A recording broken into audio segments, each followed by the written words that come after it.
Fue jueves, compartí en este lugar, obteniendo la plenitud de la bendición de Cristo. Déjenme decirles que cuando Dios quiere que se dé algo, siempre el Espíritu de Dios le inquieta a uno. Y le inquieta algo tiene Dios para esta iglesia de Gracia y Paz. Así como nos acabamos de gozar, deleitar con estas alabanzas, sentir la presencia de Dios. Y usted y yo podemos sentir algo más, la plenitud de la bendición de Cristo. Amén. Pero hay algo importante que tenemos que hacer cada uno de nosotros. Fíjense lo que dice Romanos 15, 29. Y sé que cuando vaya a vosotros, llegaré con abundancia de la bendición del Evangelio de Cristo. Sé que cuando vaya a vosotros, llegaré con la abundancia de la bendición de Cristo. Aquí venimos a ¿qué? A darle la gloria y honra a Cristo y gozarnos y deleitarnos. Pero también venimos a aprender de la palabra de Cristo. Amén. Para que cuando vayamos, nos guíe el Espíritu de Dios, que vayamos a compartir, vayamos a darles las buenas nuevas de Cristo Jesús a aquella persona. Tenemos que estar llenos, hermanos, para darle, como dice la palabra, dar de gracia lo que de gracia recibimos. No podemos guardárnosla aquí, porque si nos la guardamos vamos a estar engordando. Y Dios no quiere eso. Dios quiere que la demos, que la compartamos. No podemos permanecer en nuestras cuatro paredes aquí y nada más gozarnos, deleitarnos y ya. ¿Y qué hay de los demás? Por eso Pablo a Romanos le dice: y sé que cuando vaya a vosotros llegaré con abundancia de la bendición del Evangelio de Cristo. Pablo escribió estas palabras a los cristianos en Roma. Él les estaba diciendo: no tengo duda que cuando me encuentre con ustedes será en la mayor medida de la bendición de Cristo. En la mayor medida de la bendición de Cristo. Las palabras de los apóstoles aquí implica algo que cada creyente debe saber: esto, que existen varios grados o medidas de la bendición de Cristo. Algunos creyentes obtienen una medida plena de esta bendición, lo cual es la meta. La intención es que todos lleguemos a una medida plena de la bendición del Señor. Aún otros cristianos entran a solo una pequeña medida de la bendición de Cristo. Muchos cristianos están en una medida baja de la bendición de Cristo, hermanos. Y no podemos estar así. Y repito, hay cristianos que tienen ya tiempo en el Evangelio y tienen una medida muy baja. Y Dios no quiere eso, hermanos. Y le puedo decir esto: si usted siempre se va a mantener en una medida baja, hermanos, está perdiendo el tiempo. Aquí venimos a llenarnos a una medida alta para ir y hablar del Evangelio.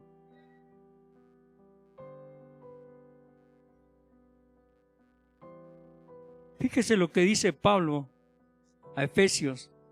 Pablo anima a todos a buscar una medida plena de la bendición. Pablo anima a todos a buscar una medida plena de la bendición de Cristo. Mire lo que dice en Efesios 4, 7, 13 y 3, 19. 7. Pero a cada uno de nosotros fue dada la gracia conforme a la medida del don de Cristo. 13. Hasta que todos lleguemos a la unidad de la fe y del conocimiento del Hijo de Dios, a un varón perfecto, a la medida de la estatura de la plenitud de Cristo. 3:19. Y de conocer el amor de Cristo que excede a todo conocimiento, para que seas llenos de toda la plenitud de Dios. Amén. Para que seas lleno de toda la plenitud de Dios. No podemos detenerla por cosas que tenemos por ahí, hermanos. Tenemos que perseguir la llenura de la bendición de Cristo en nuestras vidas. Tenemos que perseguir la llenura de la bendición de Cristo en nuestras vidas. ¿Y cómo lo vamos a hacer? Para perseguir esas bendiciones, para traerlas a nuestra vida. Viniendo aquí, no quedarnos en nuestra casa, venir a la casa de Dios. Repito, hace rato estaba la presencia de Dios, el gozo, la alegría. Pero no puede ser nada más en ese momento. Tiene que permanecer. Tenemos que perseguir la llenura de la bendición de Cristo en nuestras vidas. Fíjese lo que dice Pablo en Efesios 4, 5, 6. Un Señor, una fe, un bautismo, un Dios y Padre de todo, el cual es sobre todos y por todos y en todos. Amén. El cual es en todos y por todos, hermanos. En resumen, Dios, el Padre, el Hijo y el Espíritu Santo habitan en todos los hijos. Jesús prometió: vendré y haremos morada en Él. Él está con nosotros, el Espíritu Santo está con nosotros, Papá está con nosotros, Jesucristo está con nosotros. Amén. No tenemos por qué tener temor, miedo. Recuerde, somos más que vencedores. Amén. Miren lo que dice Juan 14, 23. Respondió Jesús y le dijo: el que me ama, mi palabra guarda. El que me ama, mi palabra guarda. Y mi Padre le amará, y vendremos a Él, y haremos morada en Él. Para que ellos estén con nosotros, hermanos, tenemos que cumplir lo que dice la palabra. El que me ama, mi palabra guardará, y mi Padre le amará, y vendremos a Él, y haremos morada en Él. ¿Es difícil? ¿Es difícil? No, ¿verdad? ¿Es imposible? Tampoco es imposible. Tenemos un Dios que nos ama grandemente, hermanos. Y solamente basta venir a su presencia y Él va a hacer todo, hermanos. Pablo aclara que todos tenemos el mismo acceso al Señor. Por lo tanto, todos tenemos la misma oportunidad de obtener su siempre crecimiento y bendición. Por cierto, nuestras vidas deben incrementar continuamente en lo que Pablo llama la bendición de Cristo, hermanos. Cada día tiene que aumentar las bendiciones de Cristo. Se los he dicho varias veces, hermanos.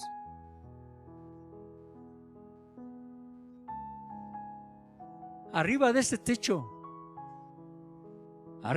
techo están las bendiciones grandes. Pero ¿por qué no caen esas bendiciones? ¿Por qué caen una que otra? Piense, hermano, y reflexione. ¿Por qué cae una que otra bendición?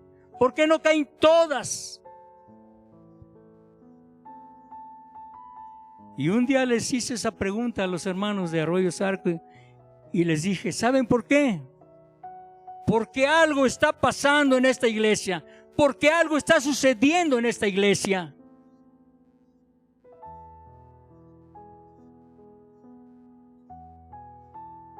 Miren lo que dice Pablo a Romanos: y sé que cuando vaya a vosotros llegaré con abundancia de la bendición del Evangelio de Cristo. Ya lo leímos, hermanos. Él tenía una confianza santa en su caminar con Cristo. Él declaró: En Hechos 24:16, y por esto procuro tener siempre una conciencia sin ofensa ante Dios y ante los hombres. Pablo está diciendo, en esencia, mi vida es un libro abierto ante el Señor. No tengo pecado escondido en mi corazón. No tengo pecado escondido en mi corazón. ¿Cuántos podemos decir como Pablo? No tengo pecado. Soy un libro abierto ante la presencia de Dios.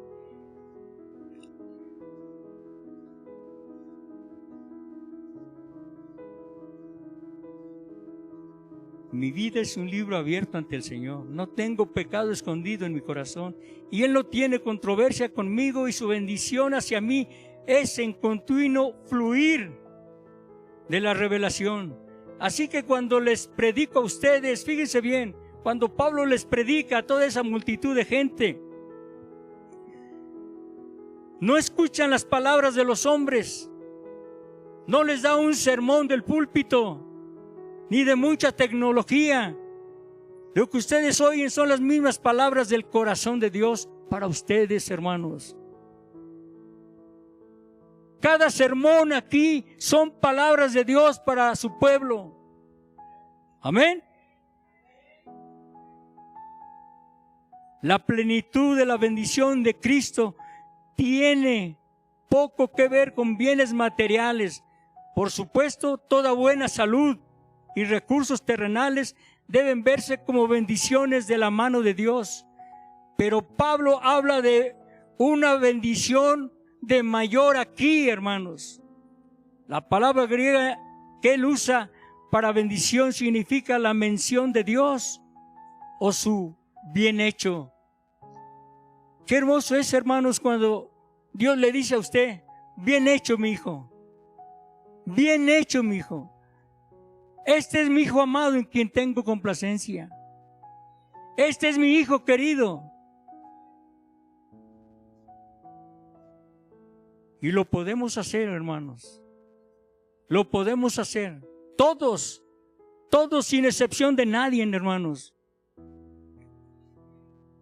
En resumen, la bendición de Cristo significa teniendo una vida que complace al Señor. Teniendo una vida que complace al Señor. ¿Cuántos podemos decir: yo tengo una vida que complace al Señor? Yo tengo una vida que le agrada al Señor. Y les digo, hermanos, es difícil. Dificilísimo, pero no imposible. Aquí estamos alabando, glorificando a Dios. Lloramos, gemimos. Pero salimos, vamos a casa, vamos por la calle y todo cambia. Y todo cambia. No podemos seguir con esa actitud. Repito, en resumen, la bendición de Cristo significa teniendo una vida que complace al Señor. Es un conocimiento interno del Espíritu Santo que mientras Dios mira tu vida, Él dice: estoy complacido contigo, mi hijo, mi hija. No hay nada entre nosotros que obstaculiza nuestra comunión y relación. Cuando usted camina en ese orden de Dios, en ese agradar a Dios, hermanos, no hay nada que pueda ponerse en medio para las bendiciones que Él tiene para usted. Amén. Escuchen, Hebreos, lo que dice. Y podemos resumir la plenitud de la bendición de Cristo de esta manera: y el Dios de paz, que resucitó de los muertos a nuestro Señor Jesucristo, el gran pastor de las ovejas, por la sangre del pacto eterno, os hago aptos en toda obra buena, para que hagáis su voluntad, haciendo Él en vosotros lo que es agradable delante de Él por Jesucristo, al cual sea la gloria por los siglos de los siglos. Amén. Él está dispuesto, hermanos, a hacernos. Pero Él es todo un caballero. Él a nadie va a obligar. A nadie.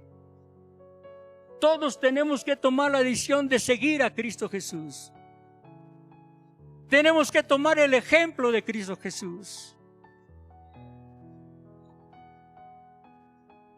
y seguir adelante seguir adelante cada día más y más, hermanos.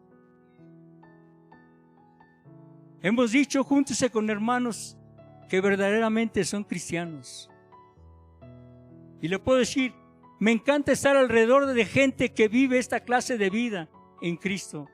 Ellos tienen a su alrededor el aroma de haber estado con Jesús. Como Pablo, estos santos tienen una insatisfacción divina con esta vida. Fíjese bien lo que dice. Un ansia de estar en la presencia de Cristo. Un ansia de estar en la presencia de Cristo. Un hambre por obtener más y más de intimidad con Él. Ellos hablan mucho de Jesús y rebosan de su amor y sanidad. Un hambre de su presencia de Cristo. A veces me pongo a pensar, hermanos, si de verdad tenemos esa hambre de estar en la presencia de Cristo. Si de verdad tenemos esa ansia de estar en la presencia de Cristo. Y a veces yo miro ahí en el comedor a los hermanos, a las hermanas, a los jóvenes, y digo, ¿dónde está esa ansia de estar en la presencia? De estar con Cristo Jesús, ¿dónde está esa ansia? Están sabrosos los tacos, las tostadas y todo lo que venden. Pero a Cristo le interesa algo más. El ansia, el hambre de estar aquí, alabándole, adorándole y dándole la gloria al Dios a este Dios hermoso, maravilloso, hermano. El que pagó en la cruz el precio por usted y por mí. El que derramó la sangre para darnos vida y vida en abundancia.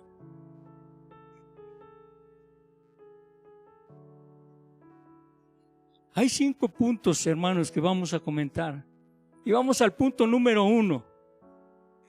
El propósito de este mensaje es descubrir lo que obstaculiza nuestra entrada dentro de la plenitud de la bendición de Cristo. Y espero que usted, hermano, vaya reflexionando y diciendo aquí, ¿qué es lo que impide entrar a la plenitud de las bendiciones de Cristo?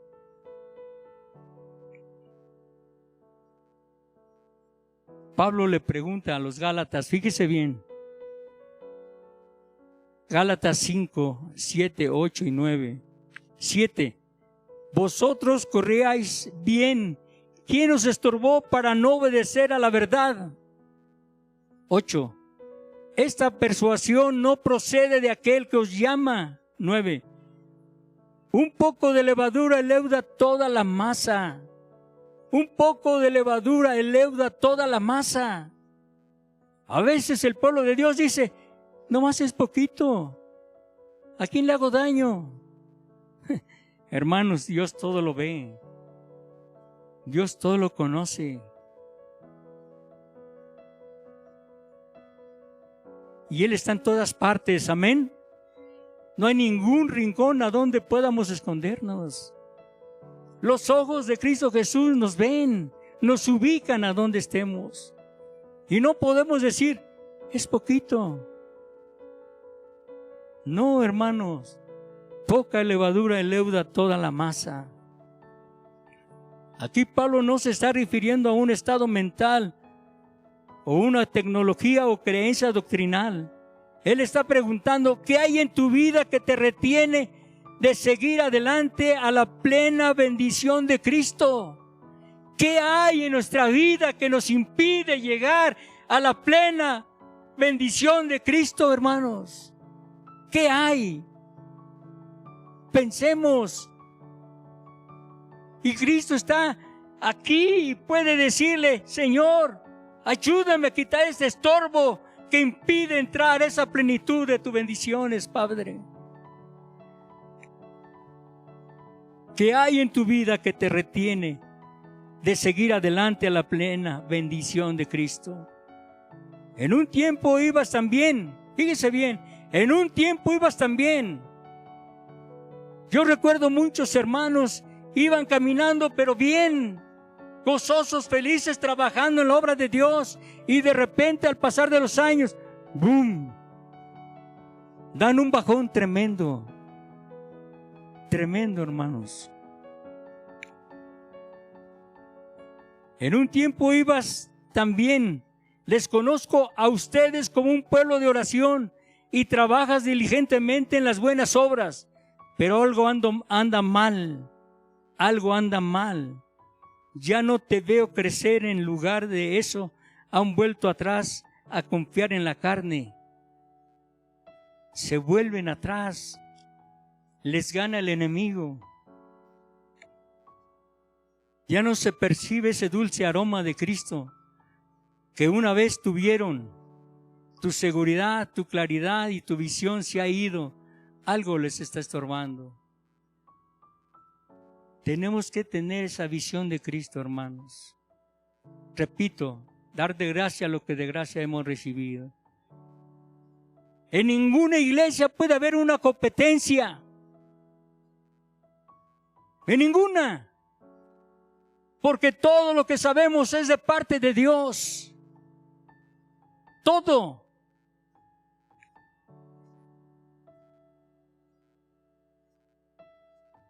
Tu seguridad, tu claridad y tu visión se ha ido. Algo les está estorbando. Y de repente, hermanos, si usted no se centra y dice, esto me lo ha dado Dios, el conocimiento y todo, así se puede ir, hermanos. Y le va a ser tan difícil, tan dificilísimo que vuelva. ¿Qué puede haberles convencido a conformarse con esta condición? Sea lo que sea, les digo que no es de Dios.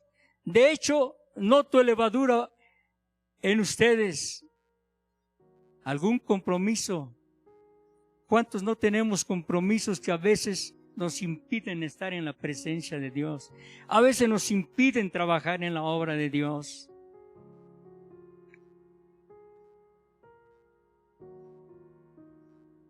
Estas personas eran consagradas, oraban, santos creyentes, pero entonces algo les pasó. De alguna manera fueron estorbo de experimentar la plenitud de la bendición de Cristo. Esto incluye a muchos cristianos que conozco. Todos nos conocemos, hermanos, todos. Y sabemos nuestro caminar, nuestra vida de iglesia. Yo siempre he dicho, hermanos, anhelamos un ministerio, anhelamos trabajar en la obra de Dios. Hagamos vida de iglesia. Hagamos vida de iglesia. No podemos pedirle a Dios, Señor, yo quiero ser líder de esto, de esto. Y Dios nos va a decir, pero si no vas a mi casa, no vas a mi casa. Yo quiero que estés conmigo, yo quiero que estés con mi pueblo. Y te usaré. Eso es esperar en Cristo Jesús. Eso es anhelar y decirle, papi, aquí estoy. Hágase tu voluntad en mi vida, Señor. Pero yo quiero trabajar así y así en esto. Y Dios lo va a hacer, hermanos. Amén. A todas esas personas Pablo les pregunta, ¿qué te pasó? ¿Qué está estorbando el fluir de la bendición de Cristo en tu vida?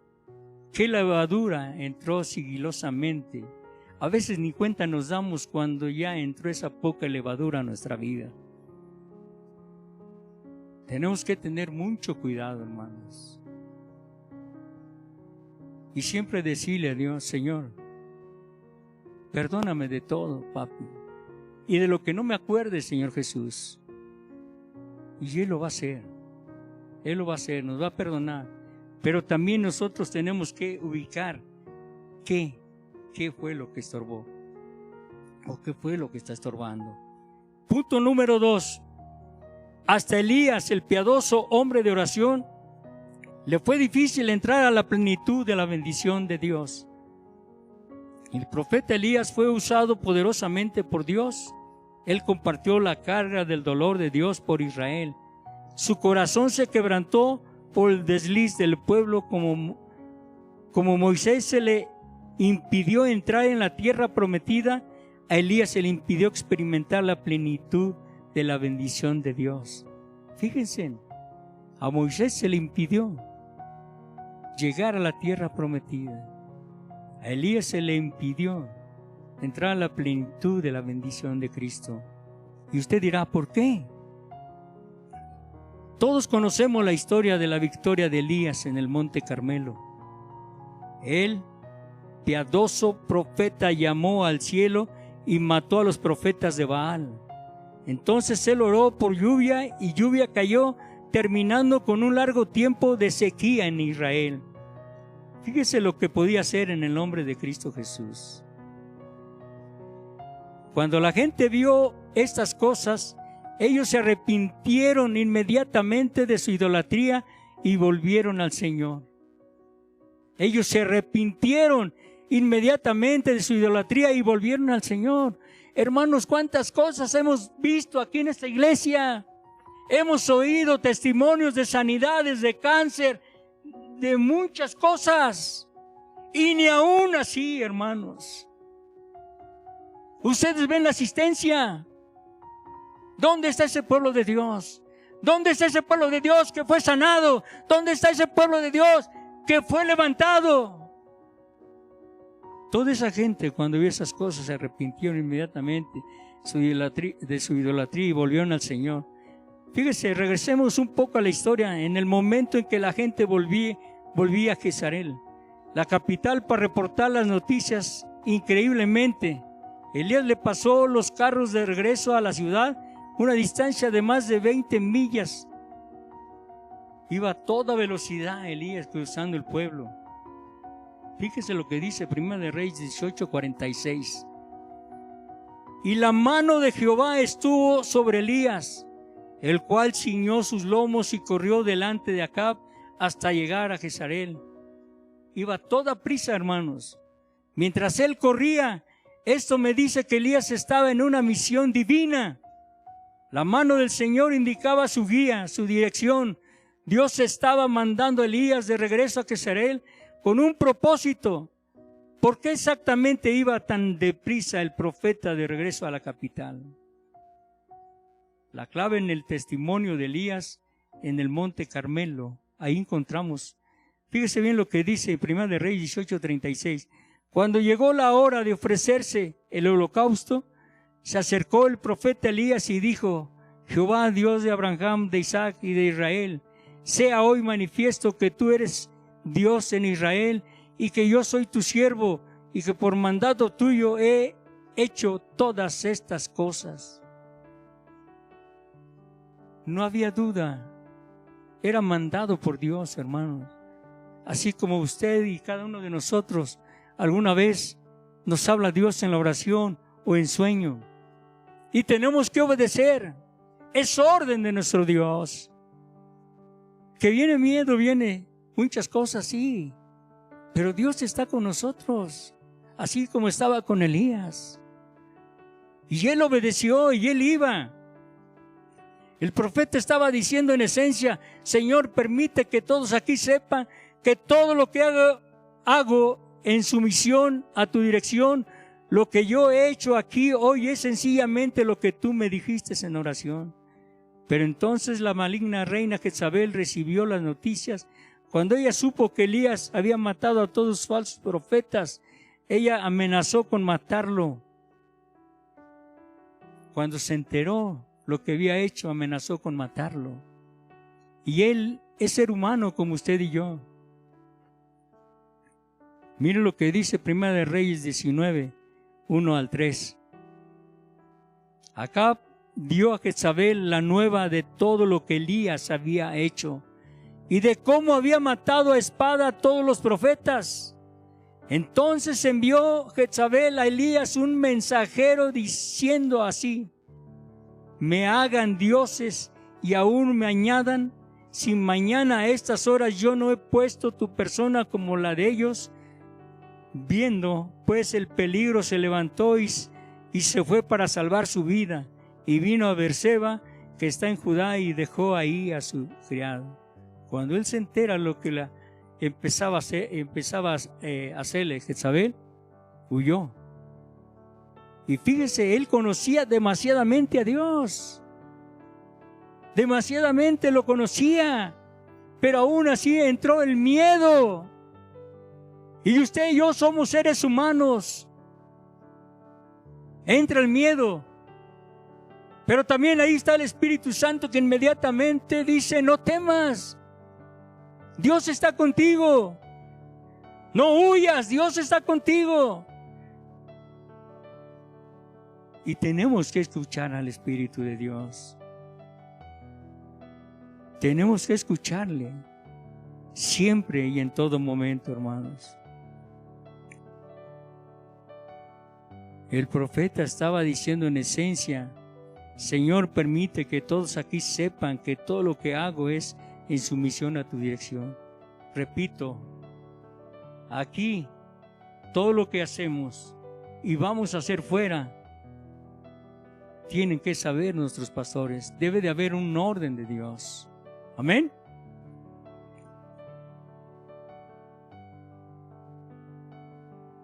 Gloria a Dios, aleluya. Escuche, muchos comentaristas bíblicos creen que Elías no tenía miedo de Jezabel. Ellos dicen que su misión fue cumplida en el Monte Carmelo y que ahora Dios le estaba llevando al desierto para enseñarle lecciones importantes. En otras palabras, que el Señor no tuvo la intención que Elías se enfrentaba con Jezabel en Jezreel.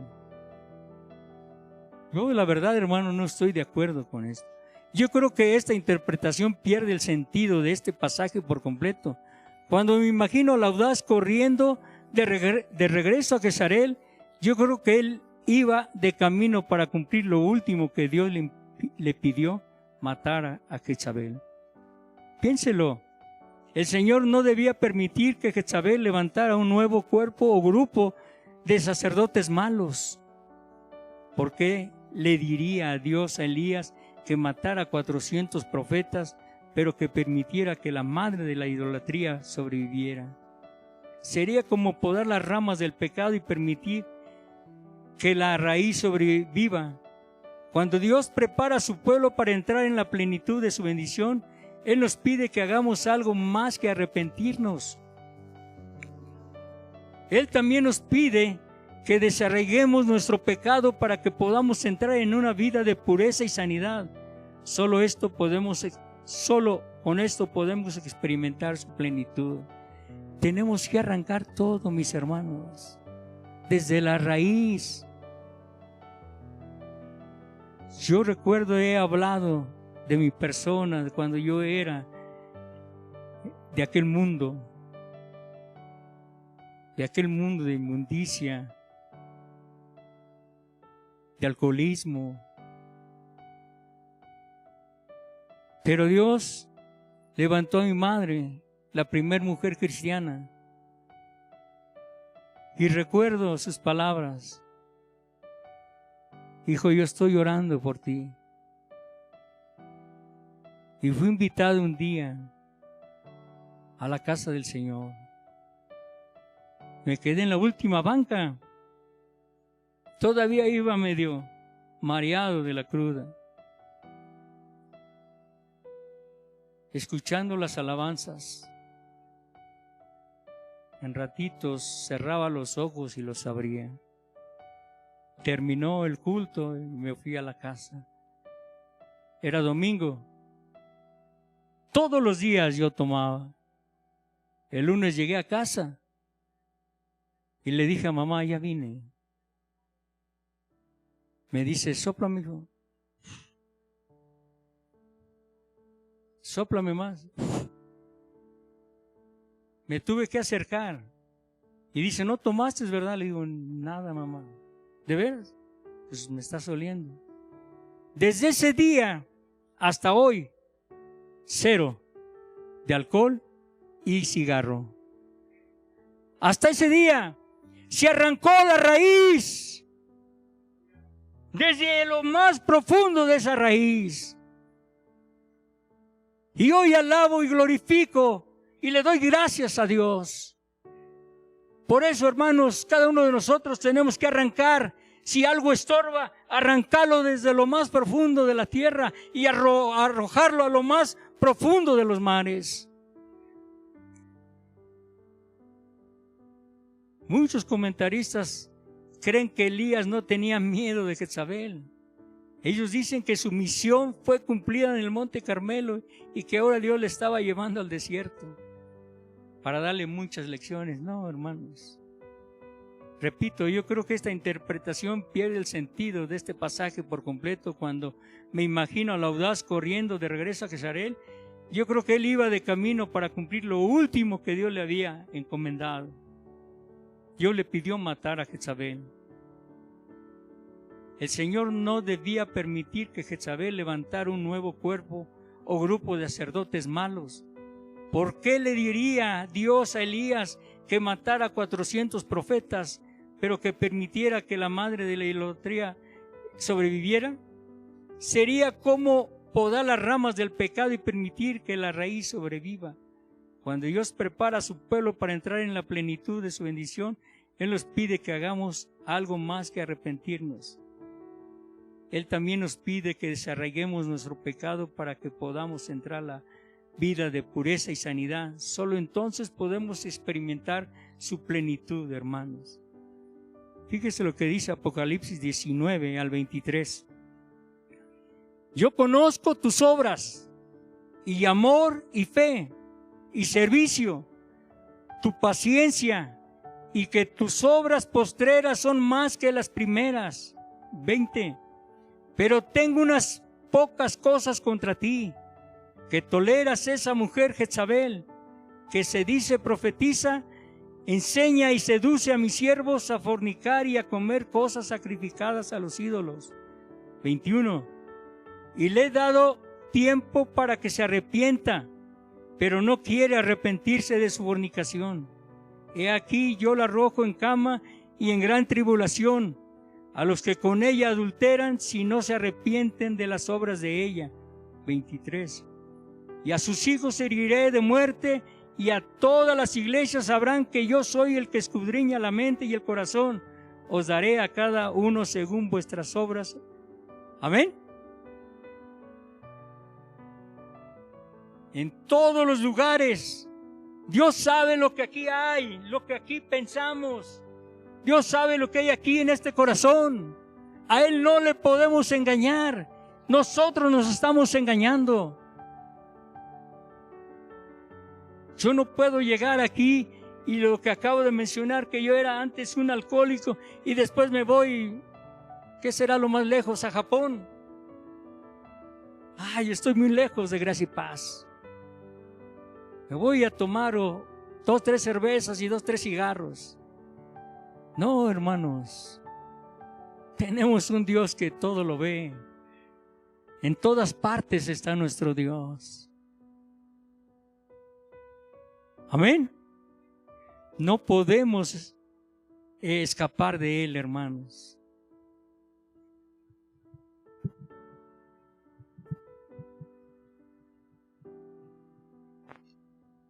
Cristo aquí nos habla a un pueblo que es caritativo, lleno de fe, paciente y creciendo en buenas obras.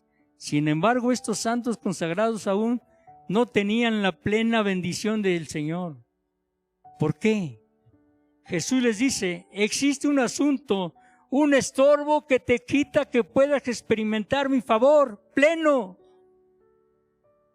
Eso es, tú te niegas a tratar con el espíritu de Jezabel que está en tus medios. Tú permites que ese espíritu malo siga seduciéndote. Cristo aclara en forma absoluta, si nosotros vamos a entrar en su plenitud, debes ir a la raíz de toda idolatría y pecado. Cada uno de nosotros sabemos qué pecado, qué idolatría tenemos. Entonces, ¿cuál es el espíritu de Jezabel que representa? Claramente impuro. En resumen, Jezabel es un espíritu de inmundicia y lujuria, hermanos. Sencillamente, Jezabel es una propaganda seductiva al infierno y está dirigida únicamente a los cristianos de Dios. Su intención es derribar y destruir a todos los que han sido tocados y ungidos por el Señor. No se espante, hermanos. Dios está con nosotros. No se asuste y decir, No, pues yo soy ungido, Dios me ha ungido. ¿Qué va a pasar? Dios está con usted, hermano. Amén.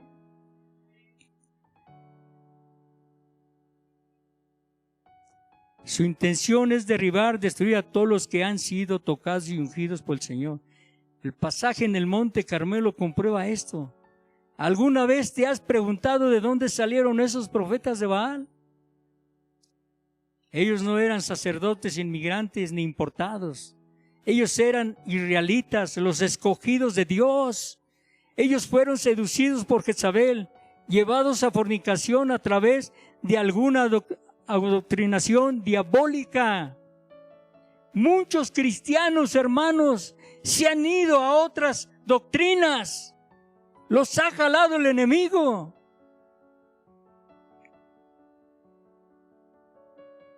No hay duda que Elías fue llamado como un instrumento para derribar esas fortalezas en Israel.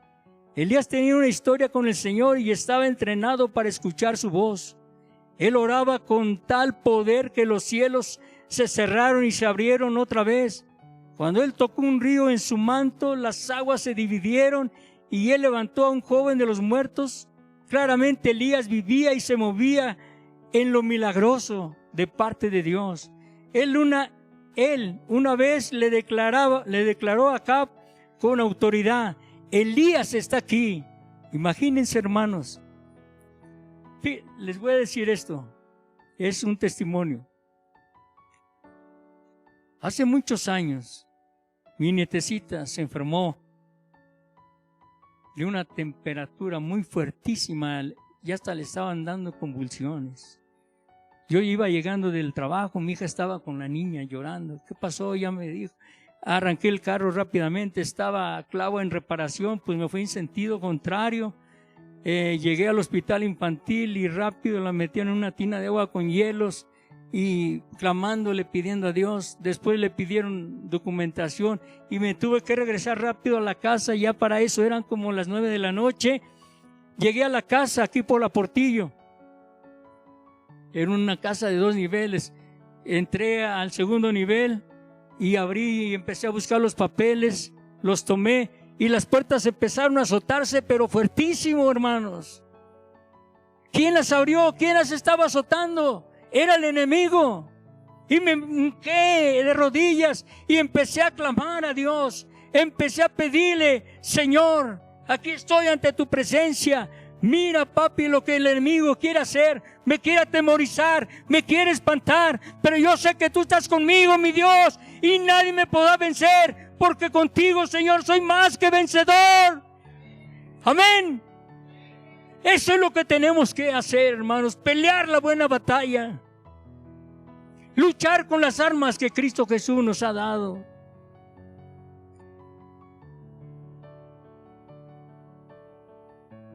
Por eso me gozo y me deleito, hermanos, de todo lo que nuestro Dios hace. No hay duda, hermano, que Elías fue llamado con un instrumento para derribar esa fortaleza en Israel. Elías tenía una historia con el Señor y estaba entrenado para escuchar la voz de nuestro Dios. Él oraba de tal poder, repito, que los cielos se abrieron y cayó esa lluvia que mucha gente esperaba. Punto número 3. La batalla que comenzó entre Elías y Jezabel es la misma batalla que peleamos nosotros hoy. Es la misma batalla que peleamos nosotros hoy. Tal vez usted diga: ¿y por qué? Aún ahora esta misma batalla está siendo librada en la casa de Dios. Aún esta misma batalla está siendo librada en la casa de Dios. ¿Por qué? ¿Por qué en la casa de Dios? Piensa en un cristiano consagrado, alguien que es como Elías. Él estaba dedicado a la obra de Dios, es diligente, paciente, camina por fe, sirve a los demás, aumentando en buenas obras. Este siervo tiene una medida de Cristo, es salvo, justificado, ocupado en los negocios del Padre. Sin embargo, ahora el Señor se le acerca diciendo: tengo algo contra ti. Has permitido algo destructivo en tu vida. Un espíritu de Jezabel te ha seducido y te está estorbando en tu caminar conmigo. Toleras que esta mujer Jezabel enseñe y seduzca a mis siervos a fornicar y comer cosas sacrificadas a los ídolos. Tenemos que tener mucho cuidado, hermanos. Repito, podemos estar entregados a Dios. Podemos venir y esto y lo otro, trabajar en la hora del Señor y todo. Pero tenemos que tener cuidado que no entre ningún espíritu de Jezabel en nuestra vida. Miren lo que dice Apocalipsis 2:20. Pero tengo unas pocas cosas contra ti, que toleras que esa mujer Jezabel que se dice profetiza, enseñe y seduzca a mis siervos a fornicar y a comer cosas sacrificadas a los ídolos. Jesús aquí no se está refiriendo a una mujer en sí, que está ante la iglesia y da discursos acerca de cómo ser castigado por fornicar. No, Él se está refiriendo a esas cosas que permites que te adoctrinen, la televisión, el internet, las lujurias de la carne. Todos estos son seductores poderosos. De igual manera, cuando Cristo habla de comer cosas sacrificadas a ídolos, Él no está hablando de comida. Él se está refiriendo a cristianos que cenan la suciedad del diablo. Estos creyentes pueden levantar sus voces en alabanza en la iglesia, pero cuando llegan a casa entregan sus mentes a la peor suciedad imaginable: sexo, violencia, abominación y etcétera. Fíjese bien.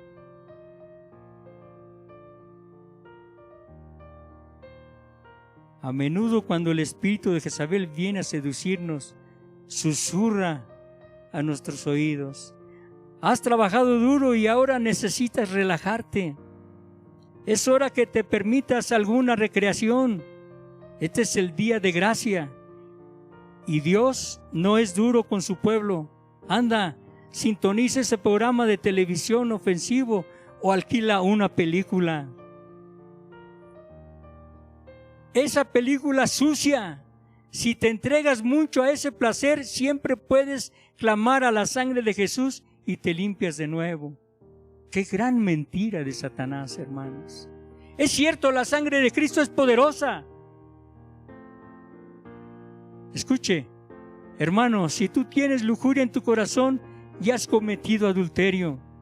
Él nos dice claramente con ojos centellantes. Apocalipsis 2:21. Le he dado tiempo para que se arrepienta, pero no quiere arrepentirse de su fornicación.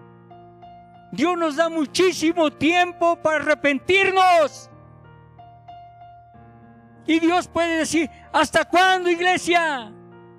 ¿Hasta cuándo va a haber un arrepentimiento genuino para que yo derrame todas esas bendiciones que quiero que caigan en este pueblo de gracia y paz?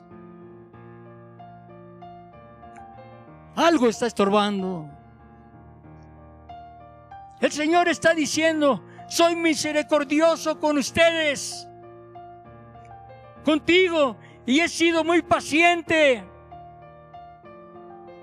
Te he dado mucho tiempo para que te arrepientas y dejes tu pecado. Te he dado mucho tiempo para que te arrepientas y dejes tu pecado. Te he enviado sermones del púlpito y advertencias de amigos. Mi espíritu te ha convencido y te ha avisado en amor, pero aún ni te has arrepentido. ¿Cuántas veces nos han hablado por medio de los sermones aquí en el púlpito? Personalmente nuestro pastor, nuestra pastora. Y aún así sigue la soberbia. Y por aquí se nos borra que el tiempo ya es de Dios, el tiempo ya está encima, cuando Él tiene que llegar con poder y gloria a juzgar vivos y muertos.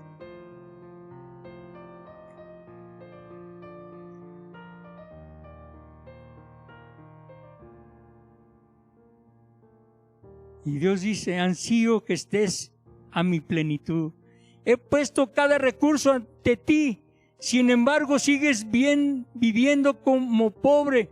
Tengo una controversia contigo y no se irá hasta que trates con este obstáculo. No se irá hasta que tratemos con ese obstáculo que está impidiendo la plenitud de nuestro Dios, hermanos. Punto número 4.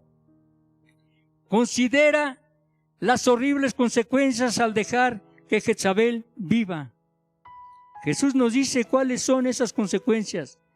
¿Por qué el Señor trata tan severamente con aquellos que se acuestan con Jezabel? Es porque Él quiere que este asunto sea tomado en serio por todos aquellos que le sirven. Tenemos que tomar las cosas en serio, hermanos. Todo lo que se habla detrás de este púlpito.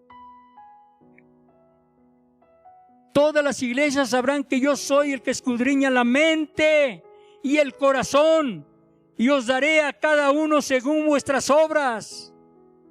Tenemos el pago de Dios según nuestras obras. A Él no le vamos a esconder nada, ni engañar. Miren lo que dice Apocalipsis 2:23. Y a sus hijos heriré de muerte, y todas las iglesias sabrán que yo soy el que escudriña la mente y el corazón, y os daré a cada uno según vuestras obras. Estas no son las palabras de algún profeta del Antiguo Testamento, hermanos. Es una advertencia de Jesús mismo, directo a nosotros.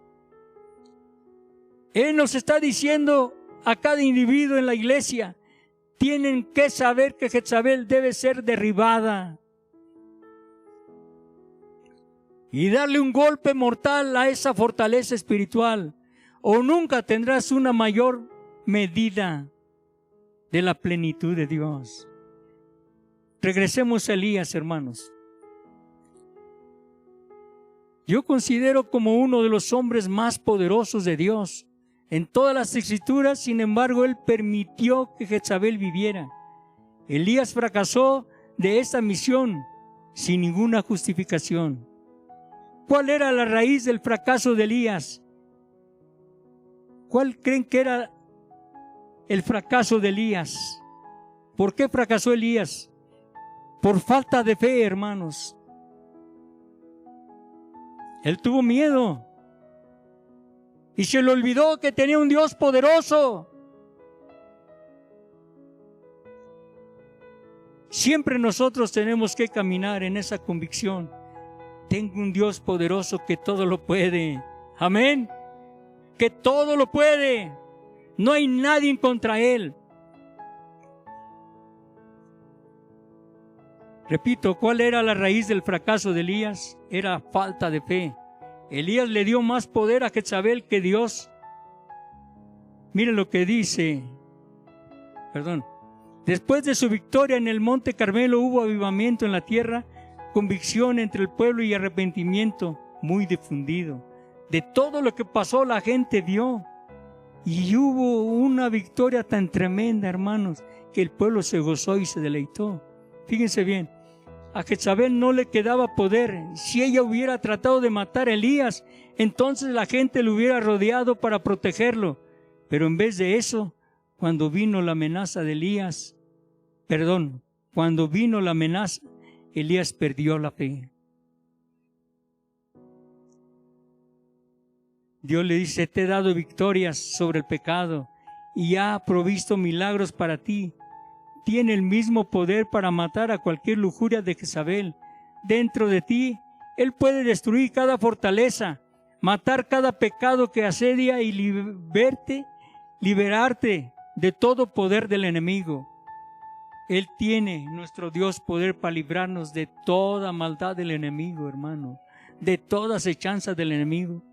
Muchos cristianos que están luchando piensan, este hábito en mí es muy fuerte. No, hermanos, repito, no hay fuerza maligna que sea más fuerte en nuestra vida. Nuestro Dios es más poderoso. No hay nadie contra Él. No hay nadie quien lo pueda derrotar, hermanos. Este hábito es en mí muy fuerte. Muchos cristianos que están luchando piensan, este hábito en mí es muy fuerte. estoy abrumado. ¿Dónde está la victoria? En ese momento es que el enemigo le susurra: Dios no te oye, no lo vas a vencer. A pesar de todas tus oraciones vas a caer. Pero el Señor responde: no, ninguna fortaleza, ningún espíritu de Jezabel tendrán dominio sobre ti. Amén. Elías hizo lo que muchos creyentes hacen. Él huyó. David escribe que querer volar al desierto como una paloma. Jeremías deseaba una casita aislada lejos del desierto. Sin embargo, muchos cristianos que huyen o corren nunca llegan a ninguna parte. Para ellos es un estado mental, un deseo de alejarse de la prueba. Muchos cristianos tiran la toalla.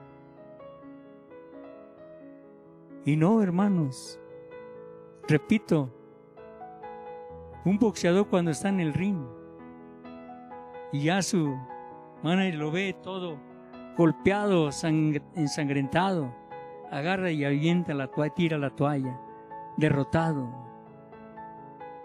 Y nosotros no debemos de hacer eso, hermanos. Nunca, porque tenemos un Dios que todo lo puede. Un Dios que siempre está con nosotros. Amén. Finalmente David concluye: no temeré el mal. Pero Elías escogió huir y esconderse. Él se rindió ante la pelea y Jezabel siguió viviendo. Punto número 5, hermanos, último. Dios ama a sus siervos a través de todos sus temores y fracasos. Amén. Dios ama a sus siervos a pesar de todo. La historia de Elías revela uno de los actos más comprensivos que Dios haya hecho a cualquier siervo temeroso. Elías terminó bajo un árbol de enebro, en el desierto, tan deprimido que terminó en un sueño profundo. Una vez más el ángel lo despertó y lo alimentó. Entonces Dios pronunció estas palabras amables a su siervo. Mira lo que dice en Primera de Reyes 19:7. Primera de Reyes 19:7. Y volviendo el ángel de Jehová la segunda vez, lo tocó diciendo: levántate y come, porque el largo camino te espera. Yo recuerdo a mi pastor, cuando yo me enfermé, ya hace algunos años,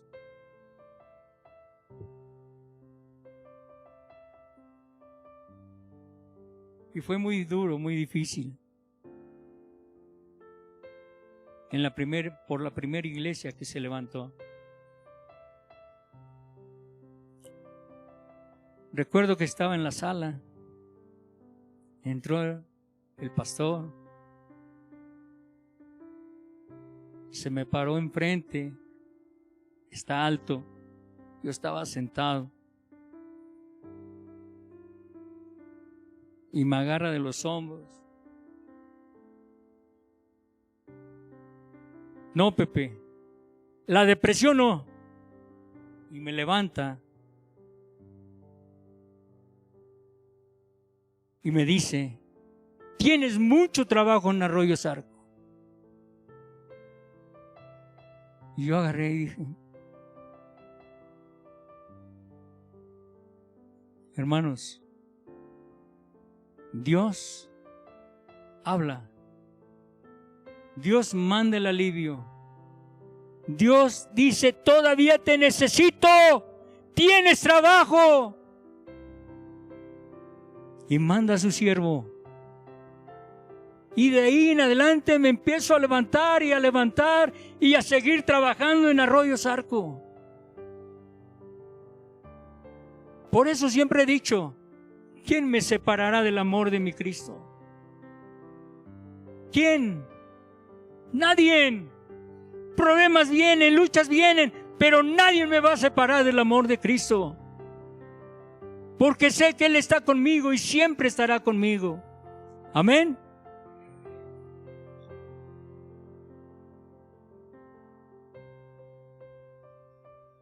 La historia, repito, la historia de Elías revela uno de los actos más comprensivos de Dios que haya hecho a cualquier siervo temeroso. Elías terminó bajo un árbol de enebro en el desierto. Miren lo que dice la palabra de Dios, Primera de Reyes 19:7. Ya lo leímos. Y volvió el ángel de Jehová la segunda vez y tocó diciendo: levántate y come, porque el largo camino te resta. Él está diciendo: amigo, no puedes solo con esto, yo estoy contigo. ¿Ves el amor de Dios por Elías? Nunca estuvo en duda. No importa cuál mal fracasaba su siervo, aún en su temor, depresión y deseo de huir, Elías aún era muy amado por el Padre. Lo mismo es cierto para todos nosotros, los que amamos y servimos a Dios. Nunca se va a acabar el amor de Dios. Nunca nos va a decir: no te conozco. Siempre va a estar el amor de Dios para levantarnos, para fortalecernos.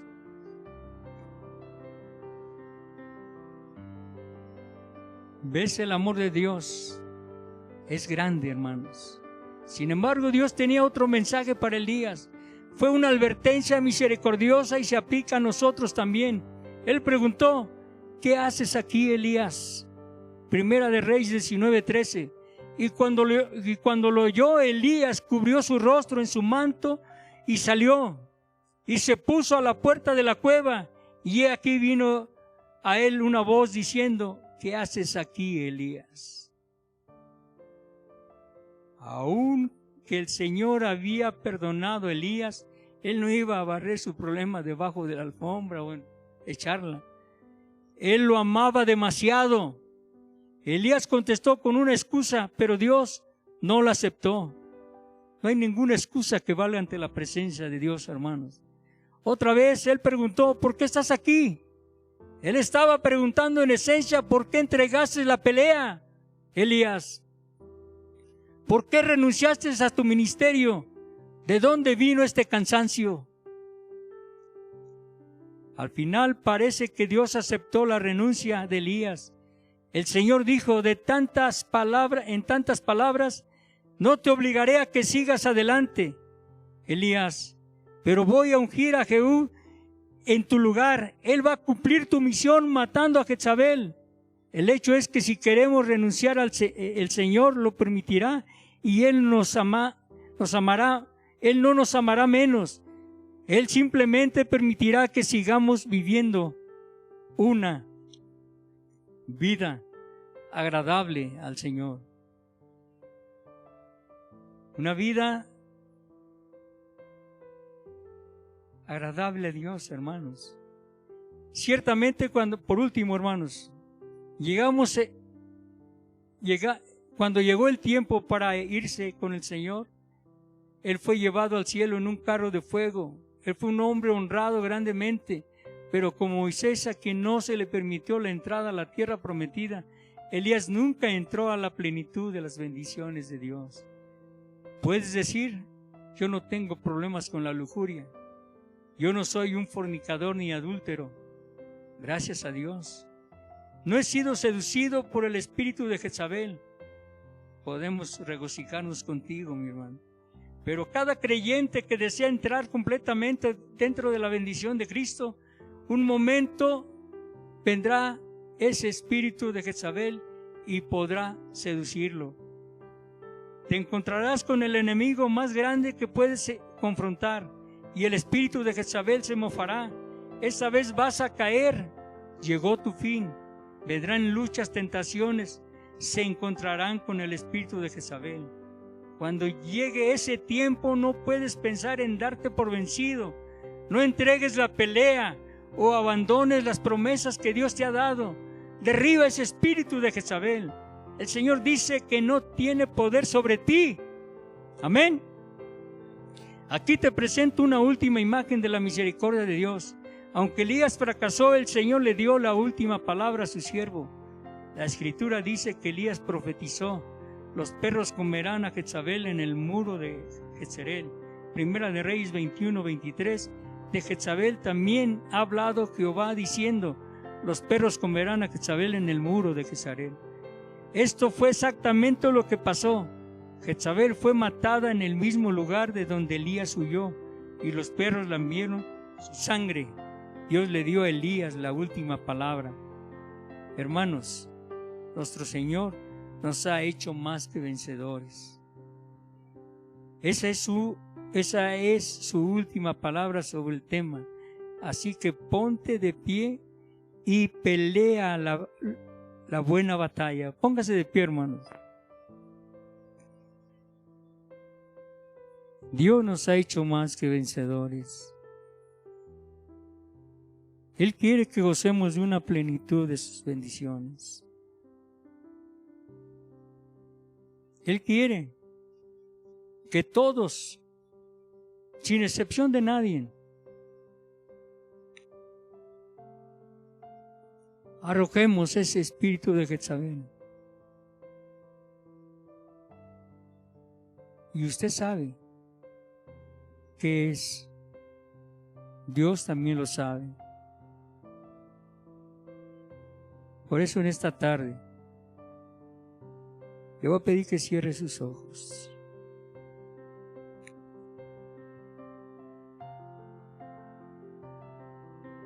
Yo sé que usted ama esta iglesia. Yo sé que usted quiere que esas bendiciones que están ahí detenidas caigan y venga ese avivamiento tremendo. Un gran arrepentimiento genuino del pueblo de Dios. Padre, tú eres grande y maravilloso, Dios. Tú eres poderoso, Papi. Y aquí estamos, Señor, ante tu presencia. Hemos escuchado tu palabra. Yo quiero ser sincero contigo. Algo está estorbando. Algo está impidiendo que yo entre a la plenitud de tus bendiciones. Yo no quiero ser ningún estorbo, Dios, para esta iglesia. Yo quiero ser partícipe de esas bendiciones. Y sé que nos estás escuchando. Sé que tú conoces cada corazón que está hablando contigo en estos momentos. Tú lo puedes hacer, mi Dios. Tú has dado una visión a esta iglesia. Un campus precioso, maravilloso. Pero algo está estorbando. Algo está estorbando. Pero hoy, en el nombre poderoso de Cristo Jesús, nos disponemos a derribarlo, a sacarlo, a arrancarlo desde lo más profundo que pueda estar esta raíz y arrojarlo a lo más profundo de los océanos. En tu nombre y por el poder de tu sangre preciosa, Dios, echamos fuera todo espíritu maligno que pueda haber, todo espíritu de lujuria, todo espíritu que pueda haber de televisión, de pornografía, fuera en el nombre poderoso de Cristo Jesús. Oh Señor, que descansemos en paz cada día, Señor, y que siempre estemos aquí en tu presencia gozándonos y deleitándonos, Papi, de todo lo que tú haces cada día, Señor. A ti sea toda la gloria, Padre, en el nombre de Cristo Jesús. Amén. Amén. Denle un aplauso fuerte a Cristo Jesús y a Él sea toda la gloria. Aleluya.